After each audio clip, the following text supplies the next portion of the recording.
Hello, good evening. Firefighters in the West Midlands say lives will be put at risk by planned changes to their working conditions. More than 100 men and women took part in a demonstration today. They say underfunding will lead to a substandard service, claims the fire service strongly denies. Rajiv Popat reports. Our fire service is being torn to pieces. They stand united against what they call an attack on firefighters' working conditions. Thousands of jobs have been destroyed already. More than 100 members of the Fire Brigades Union gathered outside West Midlands Fire Service headquarters in Birmingham this morning. A record number of fire stations have closed. They say enough is enough. The main crux actually is about chronic underfunding. They're making cuts. They're introduced smaller vehicles which in our view are not proper fire engines. Now they're also attacking firefighters' conditions of service through changing the duty systems and so on, and asking people to work extra shifts for no additional benefit. This is an exercise where firefighters are put through their paces, a training facility that recreates the challenges they face tackling a blaze in a high-rise building. But members of the Fire Brigades Union say the planned changes are real and could affect public safety. We're going to use vast amounts of overtime in order to make sure that fire engines are on the run. Now, if firefighters are unwilling or unable to do this overtime, and we're talking up to 25,000 shifts a year, it means that the fire cover won't be available to the residents of the West Midlands. So you think lives will be put at risk? Yeah, certainly lives will be at risk. It's basically going to be a lottery as to whether there will be any fire cover. I'm a firefighter, but my family are the ones that I'm going to be serving, kind of thing, so I'm worried about them. I can only be in one place at one time, can't I? So I'm worried about my family and members of the public generally, because their safety is being compromised. West Midlands Fire Service has 38 fire stations that serve just under 3 million people. It's 41 fire engines, 19 response vehicles and 60 rescue specialists are called out to more than 10,000 incidents a year. The support structure within the control room will be reduced, and that is something that as control we're incredibly worried about, which also has a huge impact on firefighter safety. We need to be able to respond to them when they're calling up from the fire ground, and if there aren't the numbers of us to be able to do that, that's going to impact on them. The FBU believes a compromise can be reached, but says it won't rule out the possibility of industrial action in the future. Rajiv Popat, ITV News, Birmingham. Well, earlier we spoke to Paul Burnham from West Midlands Fire Service, who said there'll be no compulsory redundancies. That's been done through retirements and through leavers. There's no compulsory redundancies, so we won't be forcing that upon anybody. The system that we operate is we work on a ratio of the numbers of people that we have on duty compared to the numbers of people that ride the fire engines. We're just reducing that ratio down. Two men have told ITV News Central how they were left lying on the roadside for more than 2 hours waiting for an ambulance. Both needed hospital treatment for their injuries after the crash in Leicestershire earlier this month. Nick Smith reports. They're lucky to have escaped without more serious injuries. But despite managing to get themselves out of the wreckage of their cars, the two men involved in this crash on the outskirts of Hinckley were forced to wait at the roadside for more than 2 hours for an ambulance. With a broken collarbone, I couldn't feel my knee, had breathing difficulties, and certainly if you know someone's got breathing difficulties, that's a possible serious injury. So 2.5 hours is really unacceptable.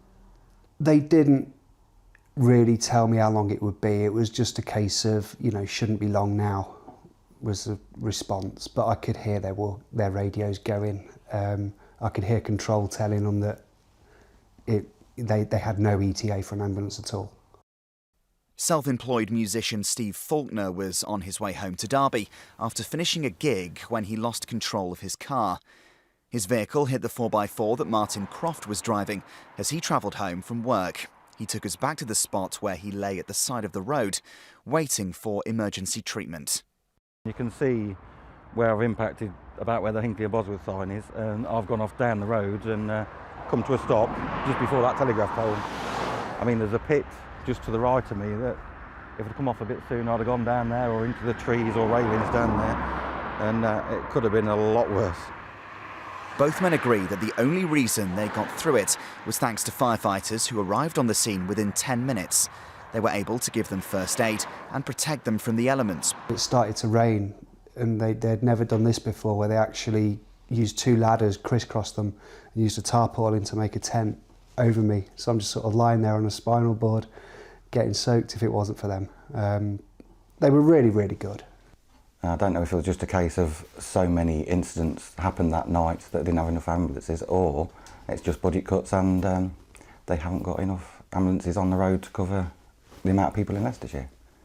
Just last week, the Care Quality Commission sent inspectors into East Midlands ambulance service to review the care it provides.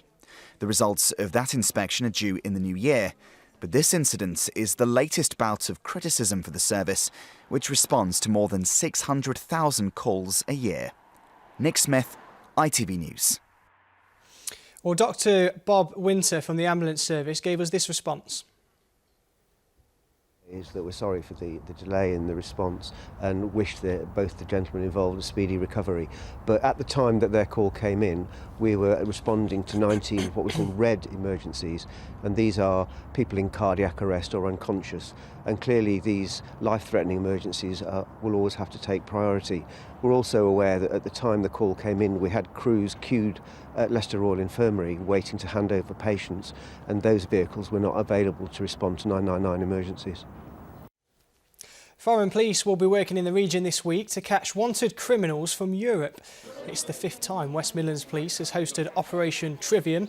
The force's base in Edgbaston will link up with intelligence experts in the Netherlands over the next 4 days. Thousands of people across the Midlands are having to choose between heating and eating this winter. New research shows a third of people are behind on other payments because of high energy bills. Matt Price reports.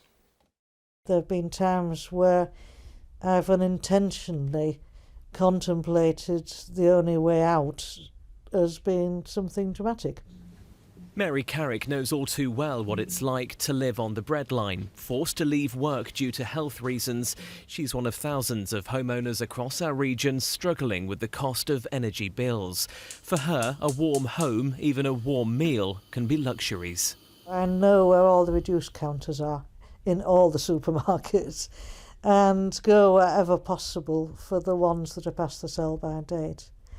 And it does become very trying. A study by the charity Turn to Us, which helps people like Mary, has found she's far from alone. Across the ITV News Central region, 46% of people on lower incomes have struggled with energy bills for over a year, but only 10% have sought any advice from their energy supplier. The research shows a third of people have been forced to skip meals so that they can afford to heat their homes, whereas a fifth, 21%, say the worry about energy costs has led to stress and other mental health problems. Now the people behind the study are encouraging everyone to check whether or not they're entitled to financial support. The best thing to do is contact the energy company, because there is a lot of support out there. You can come to an agreement over the terms of which you pay that money off, or you can, there are schemes where you can get lower priced energy, or even the debt can be called off altogether. The Department for Energy and Climate Change say their priority is to keep bills down for hardworking families, and say they're taking action to support those who need it the most. They tell us improving the energy efficiency of people's homes is one of the ways they can help to tackle fuel poverty. Meanwhile, Mary is making plans for a cold winter. I get used to wearing extra cardigans and things rather than risking having too much to spend on energy. And doing what she can to keep the cost down. Matt Price, ITV News. Now, if you head to our website, you can read about a parcel which ended up on a customer's roof. Find out why. itv.com/central is the address. Right, time now for the weather forecast with the details. Here's Lucy Verasamy.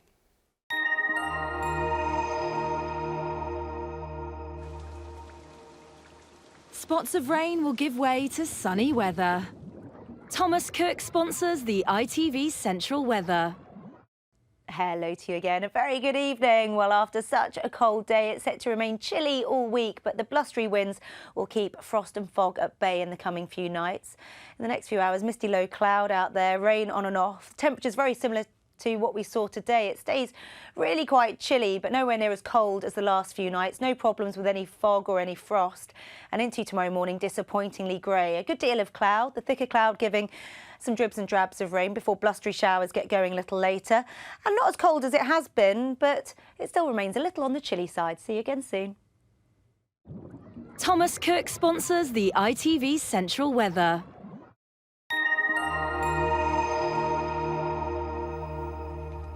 Just make sure you don't forget that umbrella. That's all we have time for tonight here. There's plenty more stories on the website. itv.com/central is the address. For now though, from the late team, enjoy the rest of your evening. Good night.